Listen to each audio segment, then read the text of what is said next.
direto ao ponto, 2026 ainda cabe em discursos hegemônicos que não consideram os povos originários como sujeitos políticos, e por quê? Uhum. Então, Diego, é muito boa essa pergunta, porque eu me questiono sobre isso todos os dias, pelas vivências, né, que eu tenho diariamente, de agrupamentos que eu faço parte, de bolhas que eu faço parte, Uhum, e aí eu posso te responder que de forma alguma, né, em 2026, ignorar os povos indígenas como sujeitos políticos ativos é não apenas acrônico, mas é uma forma de negação da própria democracia. Né? A gente ouve uhum, tanto, né, as pessoas falarem defesa da democracia, defesa da soberania. Então, não reconhecer os povos indígenas como sujeitos políticos ativos realmente é uma ofensa à democracia, é uma ofensa à história do nosso país, né, porque nós somos presença política, cultural, intelectual, institucional, e a nossa atuação nas pautas ambientais, de direitos humanos, de reconstrução civilizatória, né, já que uhum, se ouve muito essas palavras, sim, prova que a gente não apenas faz parte do presente, mas como nós estamos dispostos e estamos é, nos moldando, né, uhum, a lugares que necessitam da nossa presença. Né? sim, Então, eu digo que isso não serve para fora das bolhas, mas principalmente para dentro das bolhas, porque é dentro das bolhas que, infelizmente, a nossa existência é ignorada, que as nossas sim, vitórias não são comemoradas, que a página 2 não dá sequência, porque sempre a gente é enxergado como uma ameaça, assim como a população preta. Né? sim, Se fala tanto, é preciso ter mais pretos no poder, é preciso ter mais indígenas no poder, mas quando isso acontece, infelizmente, há, né, um sistema que, claro, né, é deixado pela herança colonial, uhum, que muitas vezes aqueles que estão do nosso lado, nosso próximo, é o que reproduz. Né? Eu sou uma mulher, uma vereadora que foi eleita, infelizmente, não por aqueles que muitas vezes se dizem ter consciência e dominam o conhecimento, mas por pessoas que tem vontade de entender a história, de uhum, realmente mudar essa dita democracia, a falsa democracia que a gente tem no sim, nosso país. E eu me orgulho de poder estar caminhando ao lado de pessoas que têm se esforçado e que trazem perspectiva de que sim, é possível construir outros sujeitos políticos, uma outra democracia, um outro mundo, um novo futuro, onde a nossa existência não seja questionada ou colocada de uhum, escanteio ou vista como uma ameaça. Então, de forma alguma, né, 2026 pode ignorar a existência dos povos indígenas como sujeito político. fato, fato.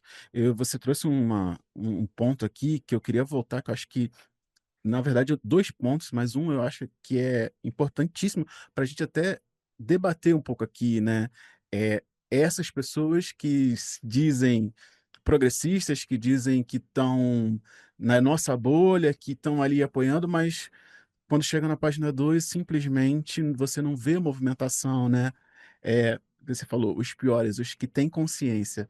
E eu queria, assim, te ver discorrendo um pouco, claro, se você quiser, basicamente para essas pessoas, para aquelas que têm consciência, que até falam assim: "Ah, eu até vejo, ouço, faço", mas na hora de tomar uma atitude política ou de se envolver, ou principalmente ceder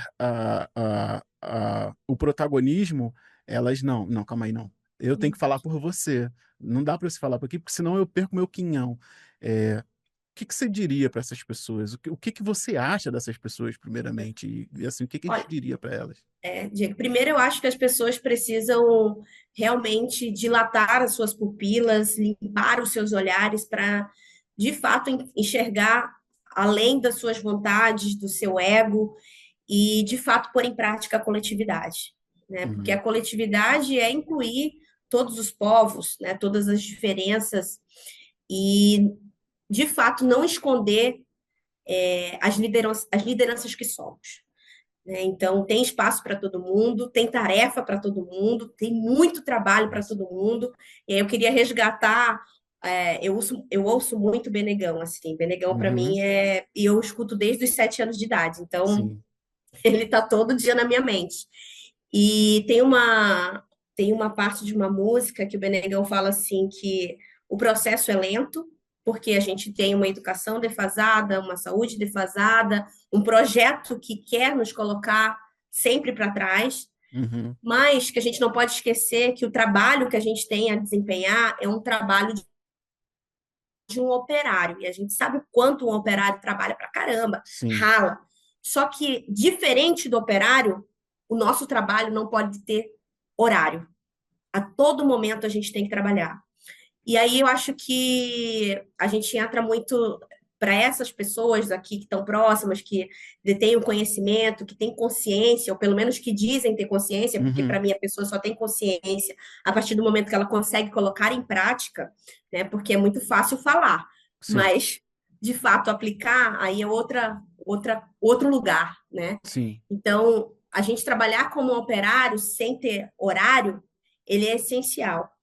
Mas descolonizar afetos, reflorestar mentes e corações é algo que precisa ser feito de dentro para fora. E só quem pode fazer isso por você é você mesmo. Né? Eu Massa. não posso abrir a sua cabecinha, o seu coração e colocar algo lá. Eu posso até tentar, né, através dos exemplos, de falas reflexivas, mas isso é uma escolha pessoal. Então, você que tem conhecimento, você que é ativista, você que, né, se coloca num lugar, não só se coloca, mas que está no local de privilégio, Uhum. precisa entender que precisa fazer um outro movimento. E esse movimento, de fato, é contribuir para mudar as estruturas que a gente tem de um país racista, de um país Uhum. machista, de um país misógino, e que faz com que tudo isso seja reproduzido, infelizmente, por pessoas com que deveriam estar reforçando a coletividade, né? Então, é, a gente está aqui resistindo, resistiu a séculos de apagamento, e mesmo assim, né, a gente mostra hoje que a gente é capaz, que a Uhum. gente pode dar continuidade e contribuir para uma formação social e territorial de um país que além das suas riquezas naturais, tem um povo maravilhoso, Sim. né? Mas precisa fazer, de fato, o resgate da sua história e Sim. reflorestar realmente, né, a sua mente e seu coração.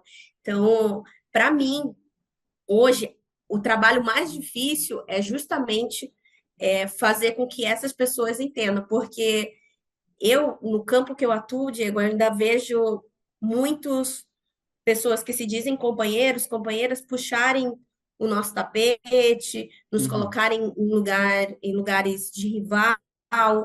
E eu sempre digo para essas pessoas, principalmente para as pessoas de esquerda, mais ainda do que as progressistas, Sim.